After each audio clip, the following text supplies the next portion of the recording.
Hello student, कैसे हैं आप लोग। उम्मीद है ठीक से ही होंगे। पढ़ाई कैसी चल रही है। देखिए, हम सीधे टॉपिक पे ही आते हैं, इधर उधर की बात ना करते हुए, टाइम वेस्ट नहीं करते जी। चैप्टर नंबर जो 2 है, chemistry class 10 NCERT, chapter number 2 है एसिड्स बेसेस एंड साल्ट्स। इसकी जो एक्सरसाइज है उसका सॉल्यूशन लेके आए हैं, ठीक है, इस वीडियो में। तो सबको शेयर कर दीजिएगा और जो कमी होगी हमें कमेंट में बताइएगा, ठीक है। तो इसमें पहला क्वेश्चन जो है एसिड बेस एंड साल्ट में, question number 1, a solution turns red litmus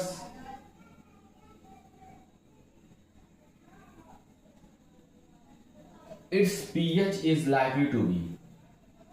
red litmus to blue होगा, यहां पर लिटमस टू ब्लू, ठीक है। यानी कि एक विलेन है जो लाल लिटमस को कैसा कर दे रहा है, नीला।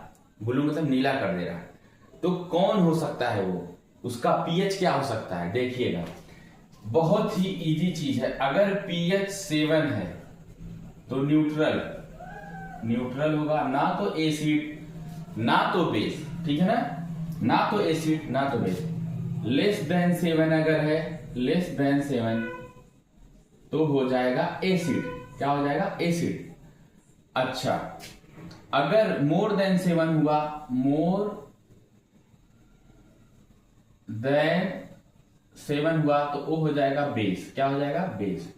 यानी कि अगर पीएच वैल्यू 7 है तो सॉल्यूशन न्यूट्रल, लेस देन 7 है तो एसिड, मोर देन 7 है वो अगर सॉल्यूशन, उस सॉल्यूशन का पीएच तो वो हो जाएगा बेस।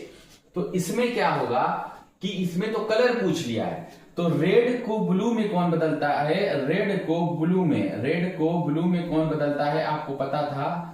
रेड को ब्लू में बदलता है बेस। कौन बदलता है, बेस, ठीक है। देखिए, ब्लू फिर बेस, बी और बी, ठीक है ना, ठीक है। बी और बी, ब्लू किस में होता है, बेस में। ये जानो, पास पास में रहेंगे ब्लू और बेस। यानी ब्लू अगर हो गया लिटमस तो वो हो जाएगा बेस, और बेस होगा तो उसका पीएच का क्या होगा, मोर देन 7 होगा। तो इसमें सिर्फ एक ही ऑप्शन नजर आ रहा है, ये, तो इसका आंसर ये हो जाएगा। यानी कि वो सॉल्यूशन का पीएच 10 होगा, तभी वो क्या होगा, रेड को ब्लू में बदल पाएगा। ये हो गया फर्स्ट क्वेश्चन। सेकेंड क्वेश्चन जरा देखिएगा, a solution react with crushed egg shell. एक विलेन है जिसका अंडे की जो शेल होती है, जो जिसमें वो अंडा होता है, उसके साथ रिएक्शन हुआ है, तो क्या दे रहा है, एक गैस निकलती है, एक gas that turn lime water milky, जो कि चूने के पानी को दूधिया कलर में बदल देती है। तो बताओ सॉल्यूशन में क्या हो सकता है, इनमें से NaCl हो सकता है, HCl हो सकता है, LiCl हो सकता है, या KCl हो सकता है। देखिएगा, solution react with crushed egg shell. Crushed egg shell का मतलब CaCO3 के साथ रिएक्शन होगा। अगर आप यकीन मानिए, ये तो हम लोग पढ़े हैं तो अब पहले से ही तो पता है कि HCl होगा, लेकिन HCl होगा तो प्रोडक्ट बनेगा क्या।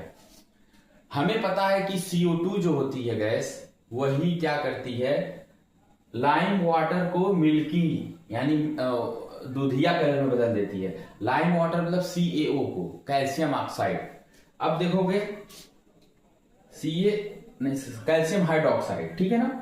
अब देखो CaCO3 का रिएक्शन जब Cl से होगा तो यहां पर बन जाएगा Ca और Cl, यहां पर दो हम बैलेंस कर लेंगे, CaCl2 क्या बन जाएगा, CaCl2 plus CO2 plus H2O बनेगा। ये आप याद भी कर सकते हैं, या तो अब जब प्रैक्टिस रहेगी तो आ जाएगा। जैसे CaCl हो गया, लेकिन क्लोरीन डायटॉमिक गैस है इसलिए CaCl2, उसके बाद 2 हाइड्रोजन बचा और यहां पर 1 ऑक्सीजन, तो H2O बन गया, और फिर यहां पर 2 ऑक्सीजन और बचा और C बचा तो CO2 बन गया। और ये CO2 ही क्या करती है, लाइम वाटर को मिल्की में बदल देती है, ठीक है ना।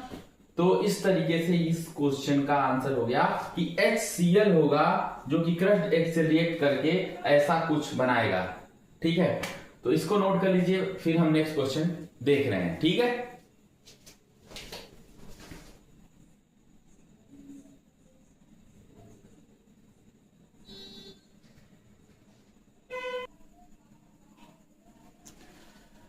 ठीक है स्टूडेंट, नेक्स्ट क्वेश्चन आगे क्या है कि क्वेश्चन नंबर 4 जिसमें लिखा है which medicine WHICH which medicine is use for treating indigestion. Indigestion मतलब अपच, यानी जो खाना नहीं पच रहा है ढंग से तो उसमें एसिडिटी बन जाती है। तो एसिडिटी का मतलब होता है अम्लता ज्यादा होने की वजह से खाना नहीं पचता है, डकार आती है। उसके लिए हमें कौन सी दवा यूज करनी चाहिए? तो ऑप्शंस कई थे उसमें, मैंने क्वेश्चन में देखा, लेकिन उसको मतलब ज्यादा देर तक उसको लिखने में टाइम ज्यादा। ठीक है, इसका आंसर हो जाएगा एंटासिड। क्या हो जाएगा? एंटासिड। एंटासिड का मतलब क्या होता है? देखिए, एसिड का उल्टा ये होता है अपोजिट ऑफ एसिड, यानी कि हम कह सकते हैं बेस। एक तरीके से हम इसे कह सकते हैं बेस। जब पेट में एसिड ज्यादा होगा तो उसका उल्टा यानी उसका दुश्मन होता है बेस। तो एसिड के लिए हम उल्टा उसका एंटासिड मिक्स जो दवा होगी वो हम, या सिरप होगा वो लेंगे। ठीक है ना? तो इसका आंसर ये हो जाएगा कि इंडाइजेशन को ट्रीट करने के लिए एंटासिड लिया जाएगा। ठीक है। अच्छा, पहले जो लिया जाता था मोस्ट, जो बहुत ही पॉपुलर दवा थी MgOH का ट्वाइस, ये मैग्नीशियम हाइड्रोक्साइड, इसे कहते हैं milk of magnesium.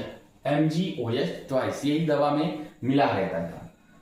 Next question number 5 है। इसमें क्या करना है कि जो स्टेटमेंट्स हैं उस स्टेटमेंट को हमको इक्वेशन के फॉर्म में इसको हमको लिखना है, जो कि बहुत इजी है क्योंकि फर्स्ट वाला जो चैप्टर है केमिकल इक्वेशन एंड रिएक्शन वाला, उसमें तो इस तरह के बहुत से क्वेश्चन किए गए हैं। Dilute sulphuric acid. Dilute sulphuric acid का मतलब होता है कि ऐसा एसिड जिसमें वाटर कंटेंट ज्यादा हो, that is dilute sulphuric acid.